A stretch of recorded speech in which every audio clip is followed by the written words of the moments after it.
BJP ಕೇಂದ್ರ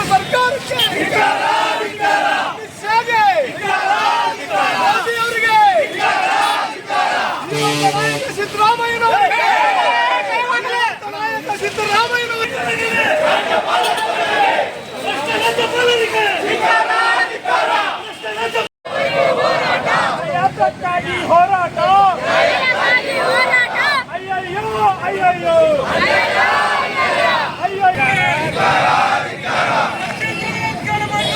ಮೋದಿ ಅವರಿಗೆ ಹಿಂದ್ಗಡೆ ಕಾಂಗ್ರೆಸ್ ಬರ್ಬೇಕಂತ ಪ್ರಯತ್ನ ಮಾಡ್ತಾರೆ. ಕುಮಾರಸ್ವಾಮಿ ಏನಾಗದಂದ್ರೆ ಅವನೊಬ್ಬ ನರಿ ಇದ್ದಂಗೆ ನರಿ ಬುದ್ಧಿ ತೋರ್ಸಲ್ಲ. ಈಗ ಸಿದ್ದರಾಮಯ್ಯನವರು ಹಿಂದೂ ವರ್ಗ ಹಾಗೂ ಅಲ್ಪಸಂಖ್ಯಾತರ ಏನೆಲ್ಲ ಕಲಿತಾರೆ ಶಕ್ತಿಯಾಗಿ ಅವ್ರು ಬೆಳೀತಾರೆ. ನಮ್ದೇನೇನು ರಾಜ್ಯದಲ್ಲಿ ಅಂತ ಹೇಳಿ ಅವ್ರು ಹಿಂದ್ಗಡೆ ಭಾಗದಿಂದ ಬರೋಕ್ಕೆ ಪ್ರಯತ್ನ ಮಾಡ್ತಾರೆ. ಇದು ಆಗೋದಿಲ್ಲ.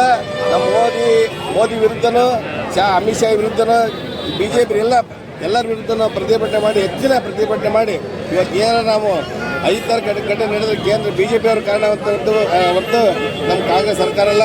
ಅದು ಆದ ಕೂಡಲೇ ಅದ್ರ ವಾಪಸ್ ತಗೋಬೇಕಂತ ನಾವಿಲ್ಲ ಸಾರ್ವಜನಿಕ ಪರವಾಗಿ ಕೇಳ್ಕೊಂತೀವಿ. ತಗೊಳ್ಳಿಲ್ಲ ಅಂದರೆ ನಾವು ಅದೇನು ನಮ್ಮ CM ಸಿದ್ದರಾಮಯ್ಯ ವಿರುದ್ಧ ವಾಪಸ್ ಏನು ತಗೊಳ್ಳಿಲ್ಲ ಅಂದರೆ DK ಶಿವಕುಮಾರ್ ಏನು ಹೇಳ್ತಾರೆ ಆ ರೀತಿ ನಾವೆಲ್ಲ ಕಾಂಗ್ರೆಸ್ ಕಾರ್ಯಕರ್ತರು ಹೋರಾಟ ವಾಪಸ್ ಹೋಗೋವರೆಗೂ ಹೋರಾಟ ಮಾಡ್ತೀವಿ. ರಾಜ್ಯಪಾಲ ವಾಪಸ್ ಹೋಗೋವರೆಗೂ ಹೋರಾಟ ಮಾಡ್ತೀವಿ. ಸಿದ್ದರಾಮಯ್ಯನ ಅಭಿಮಾನಿಗಳಾಗಲಿ ಬಡವರಾಗಲಿ ಪರವಾಗಿ ನಿಂತ್ಕೊಂತೇವೆ ಅಂತ ಹೇಳಿ ನನಗೆ ಅವಕಾಶ ಮಾಡಿಕೊಡ್ತಲ್ಲ ನಮ್ಮ ಕಾರ್ಯಕರ್ತರಿಗೆ ಬಿಜೆಪಿ ಹಿಂಬಾಗಿಲಿನ ಮುಖಾಂತರ ರಾಜಕೀಯ ಮಾಡೋಕ್ಕೆ ಪ್ರಾರಂಭ ಮಾಡಿದ್ದಾರೆ. ಈ ಕರ್ನಾಟಕ ರಾಜ್ಯದಲ್ಲಿ ಅದು ಸಾಧ್ಯ ಇಲ್ಲ.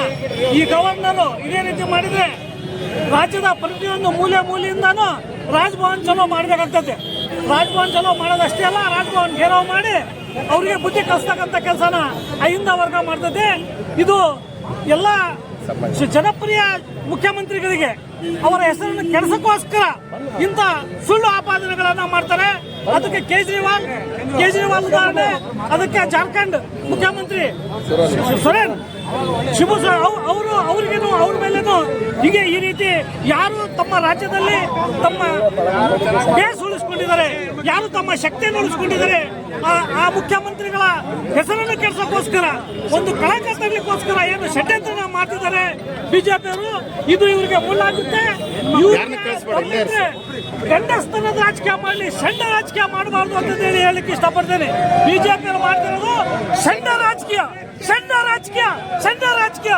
ಬಿಜೆಪಿಯವರ ಷಂಡ ರಾಜಕೀಯಕ್ಕೆ ಧಿಕ್ಕಾರ. ನಾವು ಕಾಂಗ್ರೆಸ್ನವರು ಗಂಡ ರಾಜಕೀಯ ಮಾಡ್ತೇವೆ, ಚುನಾವಣೆ ಗೆಲ್ತೇವೆ. ಮುಂದಿನ ದಿನಗಳಲ್ಲಿ ಬಿಜೆಪಿಯನ್ನು ದೇಶದಿಂದ ಕಿತ್ತೊಗೆಯೋದ್ರಲ್ಲಿ ಯಾವುದೇ ಸಂದೇಹ ಇಲ್ಲ ಅಂತ ಈ ಮೂಲಕ ಹೇಳಕ್ಕೆ ಇಷ್ಟಪಡ್ತೇನೆ.